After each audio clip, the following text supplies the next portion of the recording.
उत्तर प्रदेश में कांग्रेस की खोई हुई जमीन हासिल करने के लिए लगातार कांग्रेस पार्टी प्रयास कर रही है और इसी दिशा में कांग्रेस ने स्थापना दिवस से 3 दिन तक के लिए प्रदेश भर में 5 किलोमीटर की पैदल यात्रा रखी थी। साथ ही प्रदेश भर में झंडारोहण का कार्यक्रम रखा था, जिससे पब्लिक को कांग्रेस पार्टी से कनेक्ट किया जा सके और इसका लाभ आगामी पंचायत चुनाव और विधानसभा चुनावों में कांग्रेस पार्टी को मिल सके। लेकिन कांग्रेस की इस उम्मीद पर योगी सरकार ने उस वक्त पानी फेर दिया जब अनुमति ही सरकार ने इस तरह के कार्यक्रम की नहीं दी। सरकार ने साफ तौर पर कहा कि किसी तरह की पैदल यात्रा नहीं की जा सकती। अगर आपको कोई भी कार्यक्रम करना है तो पार्टी कार्यालय के अंदर ही कर सकते हैं।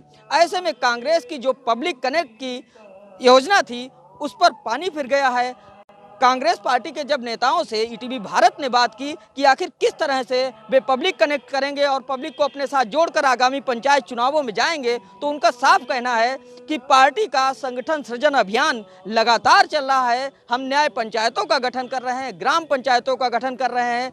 प्रियंका गांधी के निर्देश पर 3 जनवरी से 20 जनवरी तक पदाधिकारियों को प्रवास कार्यक्रम दिया गया है। यहाँ पर पदाधिकारी जाएंगे, लोगों से कनेक्ट करेंगे और लोगों को अपने साथ जोड़ेंगे। देखिए, जहां तक कांग्रेस पार्टी के झंडारोहण की बात है तो 15 अगस्त 26 जनवरी के बाद जो सबसे बड़ा पर्व कांग्रेस में होता है वह स्थापना दिवस का होता है।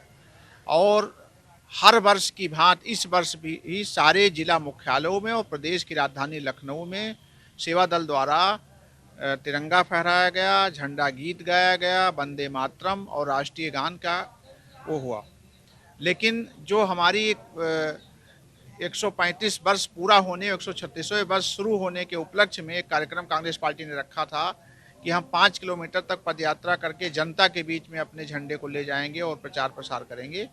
तो पूरे उत्तर प्रदेश में राज्य सरकार जो अघोषित आपातकाल में है हमारा उत्तर प्रदेश, उसके तहत इन्होंने हमारे पदयात्रा पर रोक लगा दी, जिससे हमारे कार्यकर्ता सारे जिला मुख्यालयों पर झंडा। रही बात पंचायत चुनाव की, तो कांग्रेस पार्टी पिछले 1 महीनों से लगातार संगठन सृजन अभियान के तहत न्याय पंचायतों का गठन कर रही है। अर्थात हर ग्राम पंचायत में 11-11 सदस्यों की कमेटी बनाई जा रही है और ये काम काफ़ी हद तक पूरा हो चुका है। 60% से ऊपर जो प्रगति रिपोर्ट है बहुत संतोषजनक है। लेकिन आदरणीय प्रियंका गांधी जी ने इसको पूरी रूप से नीचे तक पहुँचाने के लिए, पंचायत चुनाव के लिए पूरी तैयारी करने के लिए 3 जनवरी से 21 जनवरी 20 दिन का और एक सघन अभियान हम चलाने जा रहे हैं। कांग्रेस का बहुत ही ब्राइट है, क्योंकि कांग्रेस इन तत्वों से लड़ना बखूबी जानती है।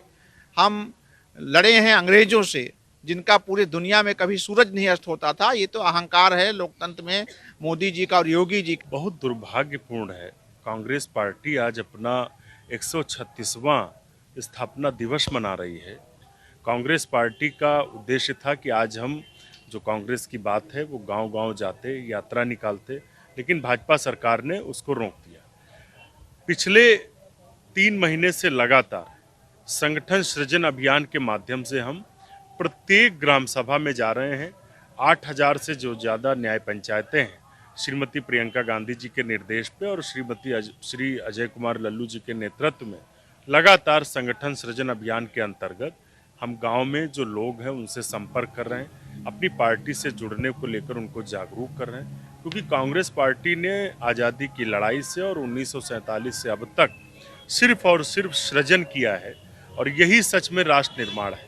भारतीय जनता पार्टी जो आज राष्ट्रवाद की बात आपस में कर रही है, एक दूसरे को लड़ा कर राष्ट्रवाद स्थापित करना चाहते हैं। दरअसल राष्ट्रवाद की आवश्यकता तो तब है जब किसी दूसरे देश से हमारी लड़ाई हो। 3 जनवरी से और 20 जनवरी तक ग्राम प्रवास का कार्यक्रम है। उन्होंने निर्देश दिया है कि जो भी पार्टी के नेता हैं, कार्यकर्ता हैं, वो जनपद के ज़्यादा से ज़्यादा गाँव में रुकना सुनिश्चित करेंगे। इसको लेकर सभी को एक एक जनपद का प्रभार दिया गया है, वो चाहे राष्ट्रीय सचिव हो या प्रदेश पदाधिकारी हो। हम सभी गाँव में रुककर लोगों के बीच में बैठेंगे, उनसे बातचीत करेंगे, उनके मुद्दों पर बात करेंगे और जो उनकी समस्याएं हैं उनको भी सुनेंगे और अपने नेतृत्व को पहुंचाएंगे। इस तरीके से कांग्रेस पार्टी का लोगों से जुड़ने का कार्यक्रम है और निश्चित तौर से हमें उम्मीद है, क्योंकि लगातार 30 साल से जिस तरीके से उत्तर प्रदेश बदहाली के रास्ते पर जा रहा है, अब लोग कांग्रेस पार्टी को एक आशा भरी नज़र से देख रहे हैं। 2022 में हमारे इसी सूत्र से, इसी माध्यम से हमको सफलता मिली। मैं संक्षेप में उत्तर दूंगा। मैं अनेक वर्षों से यह सुझाव दे रहा हूं कांग्रेस को कि वह नेहरू वंश के शिकंजे से मुक्त हो जाए तो उसका पुनः उत्थान निश्चित है, लेकिन कोई मेरी बात पे ध्यान नहीं दे रहा है। वही बात मैं आज भी दोहरा रहा हूँ कि नेहरू वंश के शिकंजे से दूर हो जाए, उससे इसका कोई भला नहीं होना है। इसके यहाँ अपना गैर नेहरू वंश वाला नेतृत्व उभर के आए, हो सकता है उसमें थोड़ा समय लग जाए, लेकिन उसके बाद कांग्रेस पुनः पनप जाएगी, यह मेरा निश्चित मत है। देखिए, जब बुनियाद टेढ़ी होती है तो इमारत भी टेढ़ी ही होती है। नेहरू वंश के लोगों का कभी देश हित का अर्थ ही नहीं रहा। उन्होंने हमेशा निजी स्वार्थ अपना देखा है और उसी दृष्टि से काम करते रहे।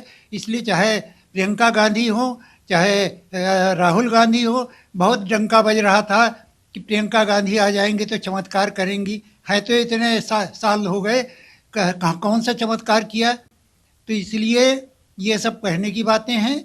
उसका कांग्रेस का उद्धार का एकमार्ग रास्ता है कि वह नेहरू वंश के शिकंजे से मुक्त हो और राष्ट्रवादी तत्वों को आगे बढ़ाए और उनका नेतृत्व स्वीकार करे। निश्चित तौर पर कांग्रेस का पास्ट बहुत ही ब्राइट रहा है और इसी तरह का फ्यूचर भी ब्राइट होगा। अब ये देखने वाली बात होगी कि किस तरह से कांग्रेस नेता पब्लिक को अपनी तरफ आकर्षित कर पाते हैं और पंचायत चुनाव और विधानसभा चुनाव में कांग्रेस पार्टी भारतीय जनता पार्टी को सत्ता से बेदखल कर कुर्सी पर काबिज हो सकती है।